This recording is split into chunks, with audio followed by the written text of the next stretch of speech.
레위기 16장 16절 말씀을 한번 보세요.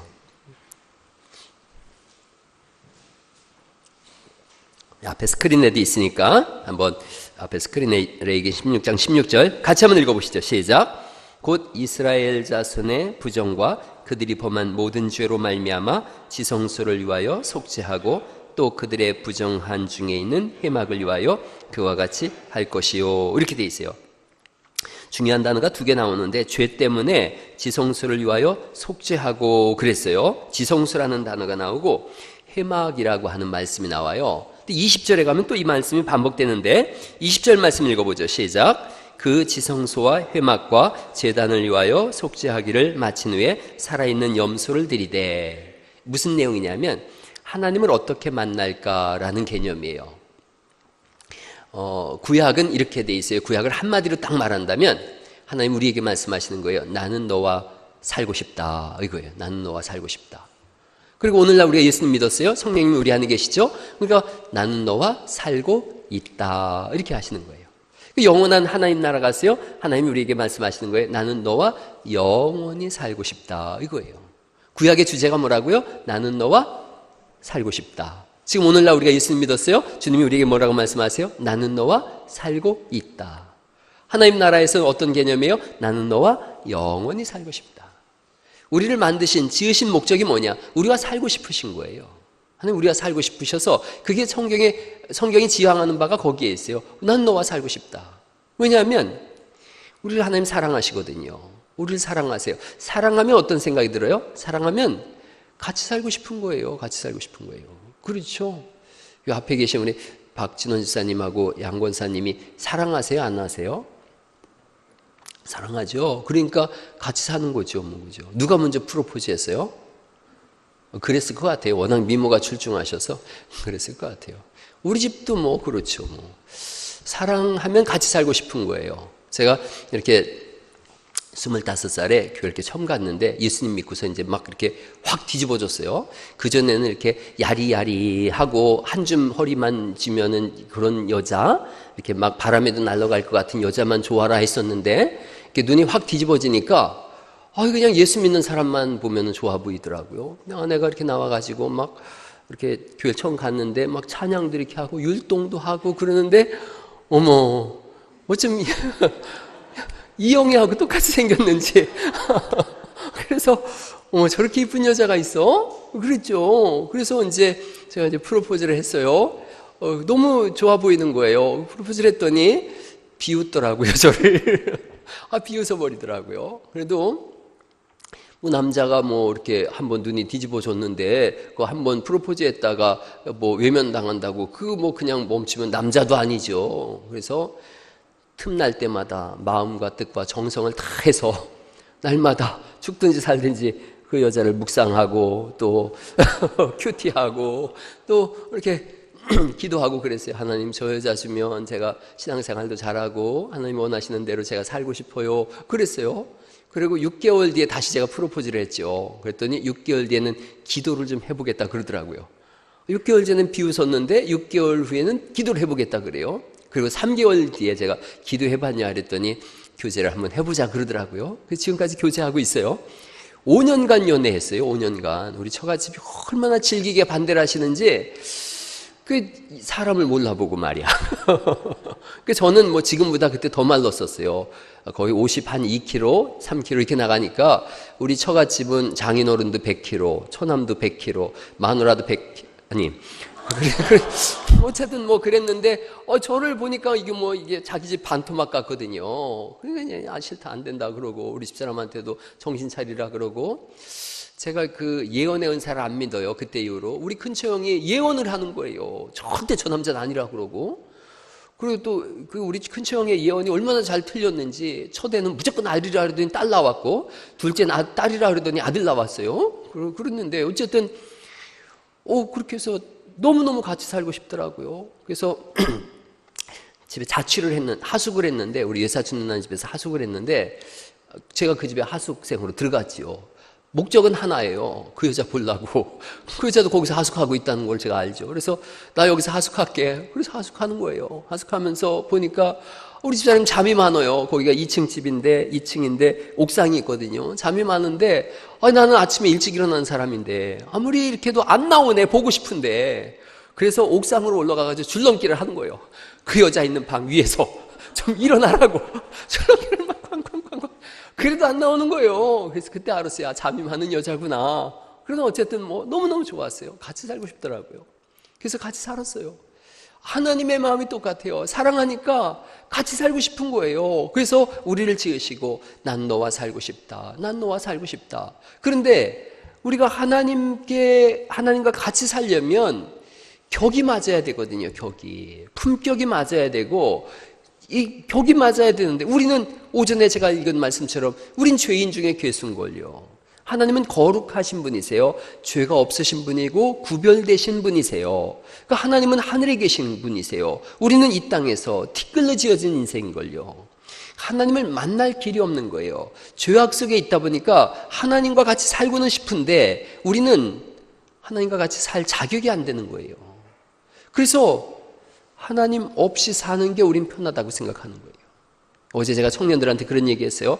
청년들이 어릴 때는 엄마가 최고예요. 여러분 그런 유행가 아세요? 아기 때는 젖주면 좋아하고 아하 이런 거 아시면 올드 세대란 뜻이에요. 그런 노래 불렀어요.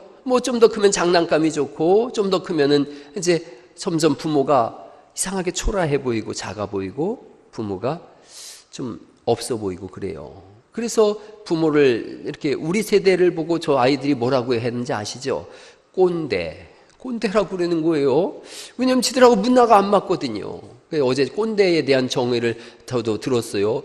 묻지도 않는데 자꾸 대답 얘기해 주는 거 꼰대라고 그러고 자식 자랑하고 싶잖아요. 부모는. 그래서 우리 자식에 대해서 자꾸 얘기를 하면 이게 싫어하는 거예요. 아이들이. 그리고 문화가 좀 틀리니까 이런 건 거예요. 그 부모를 떠나려고 그러죠. 언제 부모의 소중함을 아느냐? 부모가 돌아가시고 나면 우리 부모님 같은 분 없었다. 이리 되어져요. 저도 고등학교, 대학교를 나오고 우리 아버지, 어머니는 초등학교도 안 나오셔서 글도 잘 모르시고 그랬는데 대졸업식 때 우리 어머니 오셨는데 우리 세대는 그게 부끄럽거나 그러지 않거든요. 고맙고 감사했어요. 그런데 우리 세대만 벌써 봐도요. 우리 자녀들이 어느 시점에선가 부모님을 좀 부끄러워할 수 있는 나이가 들면 그런 시기를 겪어요. 그런 시기를. 애들이 효도가 없어서도 아니고 괜히 그런 감수성 있는 그런 시기를 겪어요. 그런데 좀 더 지나면 알아요. 부모님보다 더 귀한 분이 없었구나. 저도 인생의 어려움을 겪을 때마다 가끔 그런 생각해요. 아버지면 어떻게 할까? 우리 아버지는 어떻게 하셨을까? 그런 생각해요. 제가 우리 아버지한테서 배운 교육 중에 제일 좋은 교육 중에 하나는 그거였어요. 혼자 밥 먹지 말라고 그러시더라고요. 아무것도 모르는 시골에 있는 분이셨네. 촌노죠. 촌노죠. 그런데 아버지가 그러셨어요. 나 어릴 때 들었다. 일본 갔다 오셨거든요. 아버지가. 나 어릴 때 들었다. 근데 어른들이 그러더라. 혼자 밥 먹는 거 아니라고 남자는 같이 밥 먹는 거다. 저는 그게 너무 중요한 얘기라고 생각해요. 그래서 오늘날 저도 자꾸 누구랑 같이 밥 먹으면서 대화하고 교제하고 장을 넓혀가는 거죠. 지혜가 있더라고요. 아버지라면 어떻게 할까? 이런 거예요.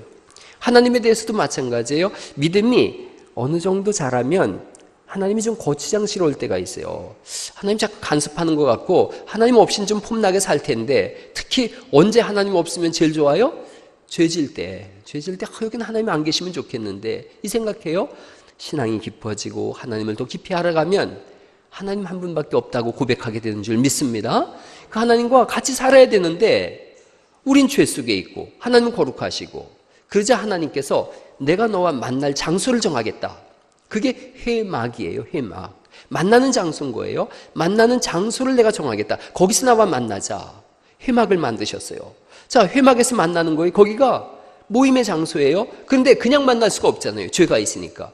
회막 안에 지성소를 두는 거예요. 지성소를 두고 그 속에는 법궤를 두고 법궤 위를 이름을 붙이셨어요. 시은소라고도 하고 속죄소라고도 해요. 한번 속죄소 해보시겠어요? 속죄소. 예, 속죄소예요. 이렇게 법궤가 있다면 천사가 양쪽에 이렇게 날개를 펴고 있는데 여기가 죄를 용서하는 곳이라는 거예요. 내가 너희를 거기서 만나겠다는 거예요. 그게 지성소요 회막이에요. 내가 거기서 너를 만나겠다. 그 번제단에서 그 제단에서 내가 너를 만나겠다.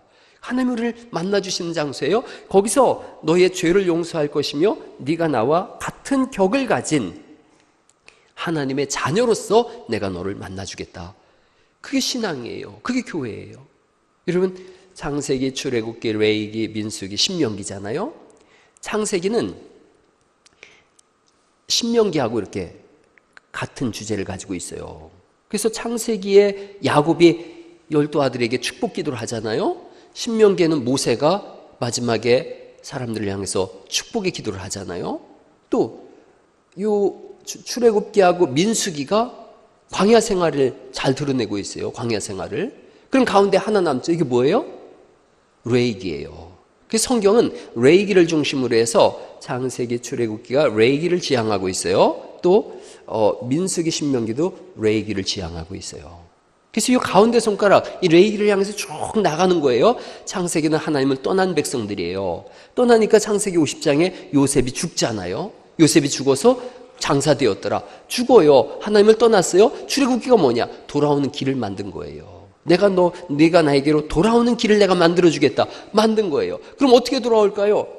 레위기인 거예요. 레위기의 제사법을 통해서 너희가 거룩하게 되는 길을 내가 알려주겠다. 구약에서는 양을 잡아서 거룩하게 됐다면 그것은 그림자인데 진짜이신 예수님이 오셔서 너희를 위하여 대신 죽으심으로 너희를 거룩하게 하겠다. 그거예요. 자, 민수기는 광야 생활이에요. 그렇게 거룩하게 된 백성들이 광야에서 또 방황하는 거예요. 신명기에서 다시 말씀하는 거예요. 돌아와라, 돌아와라. 이 말씀인 거예요. 이 모세오경이에요. 가장 중요한 거죠. 하나님 우리에게 끊임없이 돌아오라고 하시면서 난 너와 함께 살고 싶다. 너를 내가 만나기로 한다. 회막에서 만나기로 한다. 오늘날 어디냐? 교회인 거죠, 교회. 구약에선 제단적 개념이에요. 구약에선 제단을 쌓았어요. 제단적 개념이에요. 그래서 제사를 지내는 개념이에요. 신약에선 제단적 개념은 아니에요. 제가 언젠가 한번 예배에 대해서 설교할 때 그 말씀을 드리려고 했는데 자꾸 우리가 여기를 제단이라고 하는데 제단적 개념은 신약에서는 아니에요. 만약 신약에서 다시 제단이라고 얘기하려고 그러면 예수님이 십자가를 다시 져야 되는 사건이 있어요. 그러니까 여기를 주의 제단 이렇게 표현할 때는 사실은 제단이라는 표현은 구약적 개념을 다시 재인식시켜줄 때 인용하는 말로 제단을 신약에서 한 20여 번 썼어요. 그리고 여러분 그런 표현, 새벽 제단을 쌓는다 그러고 또는 구국 제단 기도회 이런 표현을 쓰는데 그것은 신학적으로 굉장히 심각한 오류를 가지고 있어요. 그러니까 지금까지는 우리가 다 왜 그런 표현을 쓰느냐?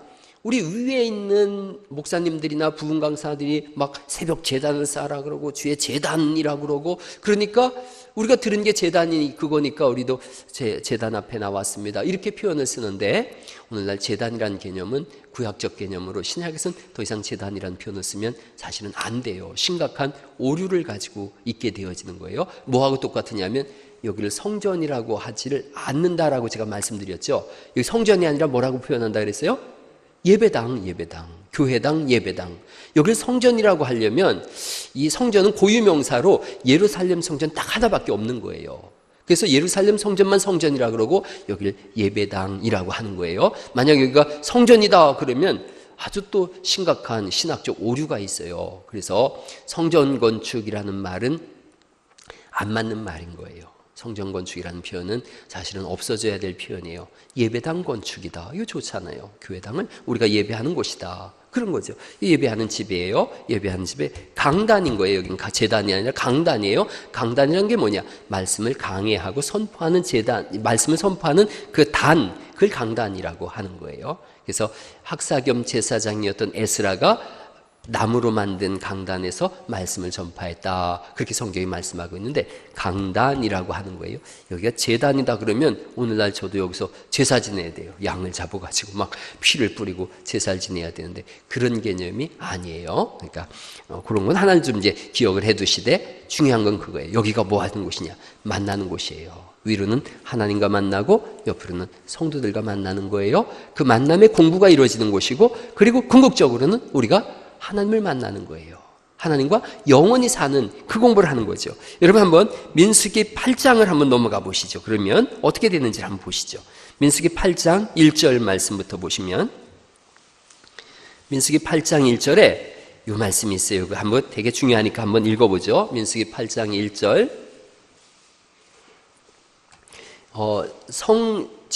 성소 안에 이렇게 등잔을 차려놓거든요. 1절 읽어보시죠. 시작. 모세에게 말씀하여 이르시되 2절 아론에게 명하여 이르라 등불을 켤 때에는 7 등잔을 등잔대 앞으로 비추게 할지니라 하시매 3절 아론이 그리하여 등불을 등잔대 앞으로 비추도록 켰으니 여호와께서 모세에게 명령하심과 같았더라 이렇게 돼 있어요. 그러니까 등불을 켜서 이렇게 앞으로 비추라 그래요. 이 등불이 어떤 의미냐라는 것을 민수기 6장을 앞으로 넘어가 보시죠. 6장 23절 말씀부터 보면 너무 반가운 말씀이 나와요. 6장 23절 말씀부터 보시면 아주 반가운 우리가 늘 부르는 찬양이 나오는데 민수기 6장 23절 또 읽어보죠. 시작. 아론과 그의 아들들에게 말하여 이르기를 너희는 이스라엘 자손을 위하여 이렇게 축복하여 이르되 24절 시작. 여호와는 네게 복을 주시고 너를 지키시기를 원하며 25절 여호와는 그의 얼굴을 네게 비추사 은혜 베푸시기를 원하며 26절 여호와는 그 얼굴을 네게로 향하여 드사 평강 주시기를 원하노라 할지니라 하라. 이게 아론의 축도예요. 아론이 이렇게 축도하는 거예요. 이렇게 축도할 때는 저는 이거 안 된다고 전에 말씀드렸는데 이렇게 손가락을 여기 2개 여기 2개 이렇게 벌리는 거예요. 한번 해보세요. 이렇게 이게 꽃샘이 바로 되네요. 집사님도 되고. 저는 왜 이게 안 되죠? 김종대 집사님 이거 돼요? 이게 승질 나쁜 사람은 안 되는 것 같아요. 제가 보니까. 이걸 2개를, 이거 안 돼서. 이해권 쌤 한번 일어나 보세요. 한번 일어나서 한 번만 보여줘요. 이게 쫙 되는데 저렇게 하는 거예요. 한번 손을 이렇게 높이 이렇게 탁 드시고. 저게, 예. 아론이 축도할 때 매년 연초에 축도할 저는 이게 대제사장이 될 그릇이 못 되는 거예요. 손가락부터가 이렇게 착한 이렇게 한 다음에 여호와는 너를 향하여 얼굴 드시기를 원하며 그 얼굴을 네게로 향하여 드시기를 원하며 이걸 선포하는 거예요. 이 아론의 축도예요. 이거 연습하면 된다 그러던데 한번 연습을 해봐야 되겠어요. 이렇게 밴드로다 묶거나 이렇게 해서 안 되는 분만 한번 손 들어보세요. 이거 안 되는 분 아주 뭐 승질 나쁜 사람이 여기 다 모였구만요. 이게 왜 안 되나 모르겠어요. 이거 이렇게 하는 거예요. 그런데 여러분 등불을 켜서 이렇게 비추잖아요. 그 표현을 여기 표현하고 똑같이 쓴 거예요. 25절 말씀 여호와는 그의 얼굴을 어떻게 하신다는 거예요? 내게 비추사. 왜 비추시느냐? 은혜 베푸시는 거예요. 26절 여호와는 그 얼굴을 내게로 향하여 드사 평강 주시기를 원한다. 하나님은 우리를 보시면서 2가지 은혜와 평강을 주시는 거예요. 그 얼굴을 우리에게 비추셔서 은혜와 평강을 주시는 하나님. 할렐루야. 여러분 얼굴이 그런 얼굴 될 수 있길 간절히 바랍니다. 서로를 바라볼 때 막 분노하고 막 눈에 핏발이 선 그런 얼굴이 아니라 은혜와 평강이 넘치는 얼굴. 얼마나 아름다운 얼굴이에요. 한번 은혜와 평강이 넘치는 얼굴로 옆 사람을 한번 좀 바라봐 보세요. 은혜와 평강이 넘치는 얼굴 시작. 예. 그렇죠. 또 이렇게 우리나라 사람들은 이렇게 쳐다보는데도 째려보는 것 같아요. 어딜 째려 딱 이러면 걸라는 거예요. 은혜와 평강이에요. 언젠가 제가 그런 말씀 드렸어요. 이스라엘이라는 그 나라가 왜 그렇게 한 시대를 이끌어갈 뿐 아니라 오늘날도 그 사람들이 똘똘 뭉쳐서 그렇게 강력한 나라를 이뤘느냐. 이스라엘에는 원수가 없어요. 이스라엘에는 적이 없어요. 다 가족이에요. 1년에 한 번 그 당시에 전부 예루살렘 성전에 1년에 3번 모이잖아요. 6월절, 또 오순절, 맥추절 1년에 3번 모여요. 모여서 예루살렘 장 안에서 다 만나는 거예요.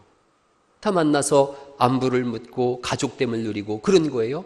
자, 성전에 예배를 하러 올라가는 거예요. 이 사람들이 성전에 올라가는 노래가 있어요. 성전에 올라가는 노래를 부르고 만나는데 하나님 앞에서 예배를 할 때 내가 저 사람을 미워하는 마음을 가지고 있다 그러면 하나님이 복이 아니라 저주를 베푸신다라는 걸 이들이 알고 있는 거예요.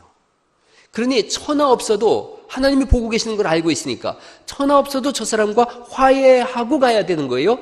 그럴 때 드리는 제물이 화목제물이에요. 화목제물은 하나님 앞에 3분의 1을 드려요. 제사장이 3분의 1을 먹어요. 그리고 드린 사람이 3분의 1을 가져가요. 하나님도 기쁘고 제사장도 기쁘고 드리는 사람도 기뻐요. 다 좋아요.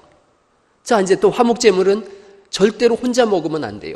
화목제물을 준비할 때는 보통 30인분 이상 되는 음식을 준비해요. 엄청난 음식을 준비해서 그걸 하나님 앞에 드리고 제사장이 좀 갖고 나머지 제사장도 이걸 혼자 다 못 먹어요. 그래서 실제로 구약의 제사장들은 소화제가 필수품이었다 그래요. 이걸 다 먹어야 돼요. 만약 제사장이 음식을 남기잖아요. 그러면 하나님 앞에 제사가 연락되지 않았다라고 생각해요. 그러니까 제사장이 혼자 못 먹는 거예요. 이걸 어떻게 다 먹어요? 30인분씩을. 그러니까 동료 제사장들을 다 불러요. 다 불러가지고 먹어요. 그렇게 해서 화목제물 드리는 날은 제사장들 잔칫날이에요. 그러니까 이게 오늘날로 이렇게 가지고 오면 너무 좋아요. 제사장을 목사라고 예를 들어보세요. 오늘날 어떤 목사는 부자고 어떤 목사는 너무 가난해요. 제가 오전에 말씀드렸잖아요. 제가 아는 그 후배 목사님은 철공소에서 일을 하고 있어요.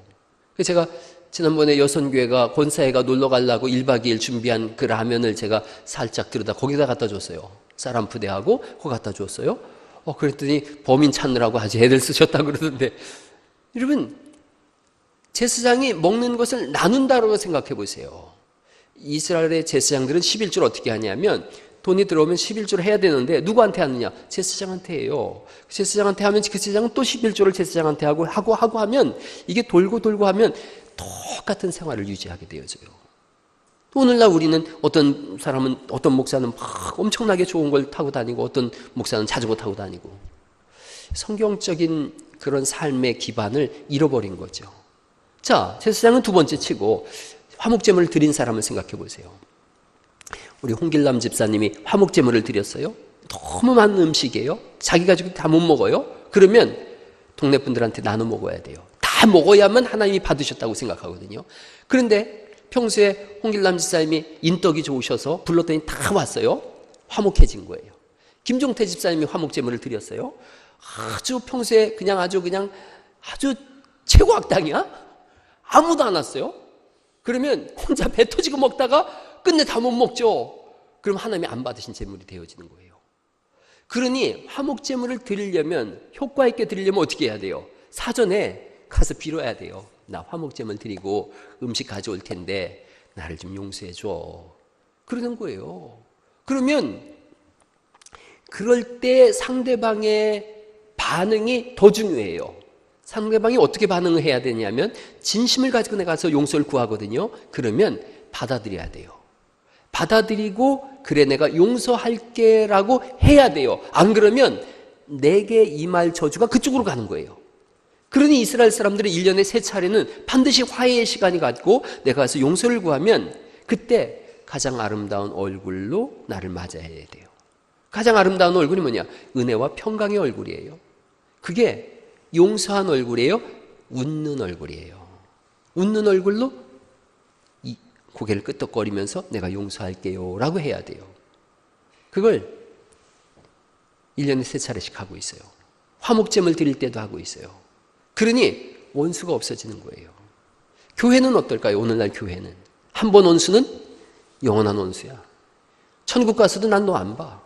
그러면 어떻게 해야 돼요? 제가 예를 들어서 김종태 집사님하고 장기도서 오늘 1대1이었는데 자꾸 날마다 김종태 집사님 이긴다. 그럼 제가 또 밴댕이 소갈딱지라. 나 안 봐. 천국 가서도 안 볼게요. 그러면 어떻게 해야 돼요? 김종태 집사님 천국에 있고 나는 어디가 있어야 된단 말이에요. 그러니 교회 안에서 원수된 것, 교회 안에서 안 풀면 실제로 하나님이 안 받으시겠다는 거예요. 여러분, 이게 무시무시한 말씀이에요. 우리가 예수님 믿어서 천국 간다? 맞아요. 그런데 예수님 믿는 증거가 뭐냐? 그 증거가 용서한 사람이어야 돼요. 그 증거가 없으면 예수 믿은 게 아니라는 거예요. 난 예수 믿어. 믿는다고? 그럼 증거가 뭐야? 그 증거가 긍휼이에요. 용서예요. 그게 평화와 은혜의 얼굴이에요. 우리 교회 안에 그런 일들이 넘쳐날 수 있기를 간절히 바랍니다.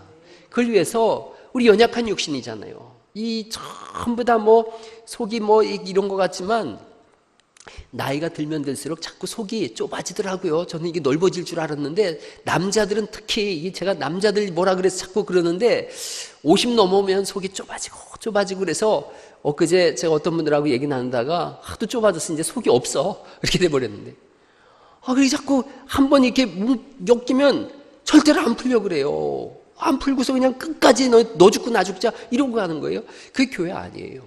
교회는 푸는 거예요. 열어주는 거예요. 그래서 살리는 곳이 교회인 줄 믿습니다. 옆에 분한테 얘기를 하세요. 저를 용서해 주세요. 한번 해보세요. 그래요. 그럼요. 그럴 때 어떻게 한다고요? 가장 아름다운 얼굴로, 가장 은혜와 자비가 넘치는 얼굴로, 제가 더 잘못했지요. 이렇게 하는 거예요. 한번 해보세요. 시작. 제가 더 잘못했지요. 그럼요. 여러분, 우리가 얼마나 못된지 아세요? 이렇게 용서를 구하러 가세요. 용서해 주세요. 그랬더니 상대방이 그래 용서할게. 그러면 기분 나빠서 돌아와요. 또 지가 뭔데 날 용서한다 그래? 용서를 빌려 갔다가 그럴 때 그러니까 상대방도 어떻게 제가 더 잘못했지요. 그러면 마음이 확 녹아져 내려요. 이게 아론이 축도할 때에 하나님이 우리를 향하여 은혜와 평강의 얼굴로 너희를 바라보고 있으니 너희도 그런 얼굴을 하라는 거예요. 그렇게 함으로 인해서 어떻게 해야 되는가? 더 이제 한번 보시죠. 여러분, 우리가 잘 아는 말씀, 시편 23편을 찾아보세요. 시편 23편은 욥기 다음에 시편이 있으니까 찾기 쉬워요. 23편 6절이에요. 우리의 소원이 있는 거예요. 우리의 소원이. 하나님의 소원과 우리의 소원이 드디어 만나게 되어지는데 23편 6절 말씀을 같이 한번 읽어보실까요? 시작.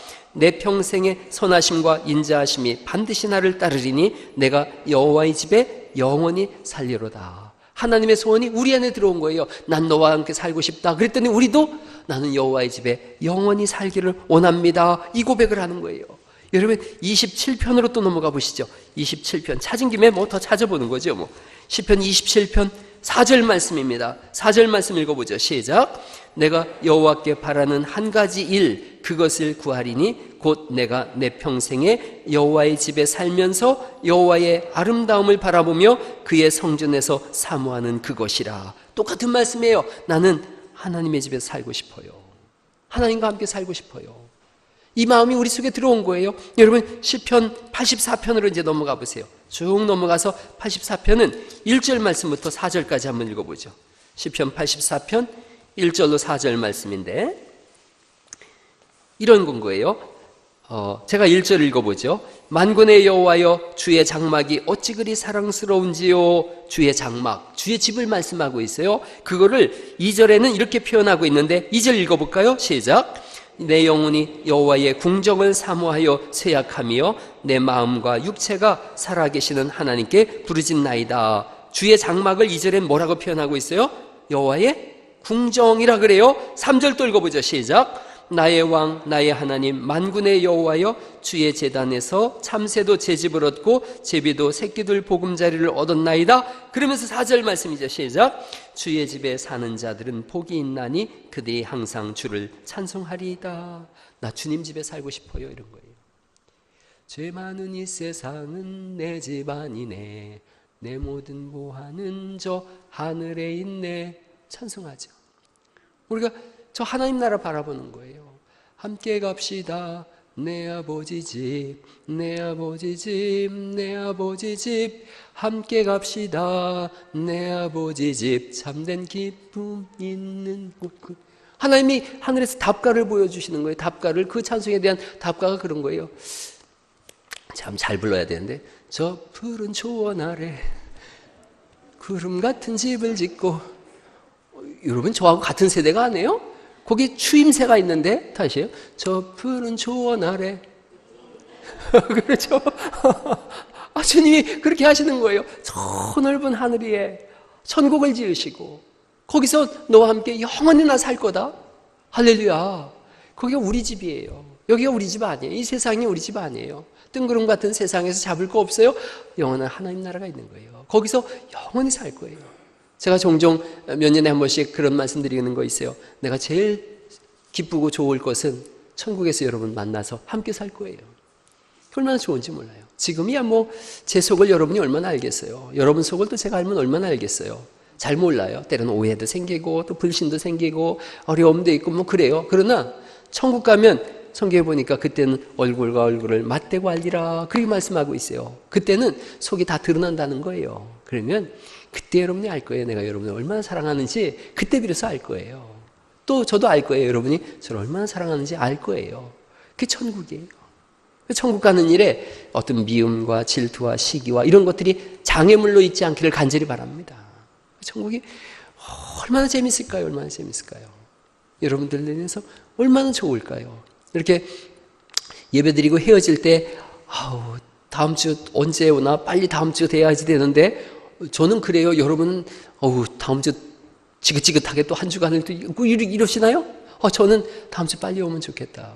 제가 수요 예배 꼭 여러분이 오기를 간절히 바라는 것은 실제로 보고 싶어서 그래요. 제가 설교를 잘해서 내 설교 듣고 변화돼야 돼 이런 마음으로 설교하지 않아요. 보고 싶은 거예요. 보고 싶고 하나님이 우리를 얼마나 사랑하시는지를 전해주고 싶은 거예요. 한 주간이 길어요. 그런데 여러분하고 천국에서 영원히 산다고 생각해 보세요. 얼마나 좋아요. 얼마나 좋아요. 그게 하나님 나라예요. 이제 성경 한 절만 찾아보죠. 요한계시록 맨 끝으로 넘어가 보시죠. 21장이에요. 여기만 찾고 마칠게요. 요한계시록 21장. 요한계시록 21장 3절 말씀이에요. 요한계시록 21장 3절. 하나님의 뜻이 이루어지는 곳이에요. 읽어보죠. 시작. 내가 들으니 보좌에서 큰 음성이 나서 이르되 보라 하나님의 장막이 사람들과 함께 있음에 하나님이 그들과 함께 계시리니 그들은 하나님의 백성이 되고 하나님은 친히 그들과 함께 계신다. 이렇게 말씀하세요. 그러시고 하나님 뭐 하시는지 아시죠?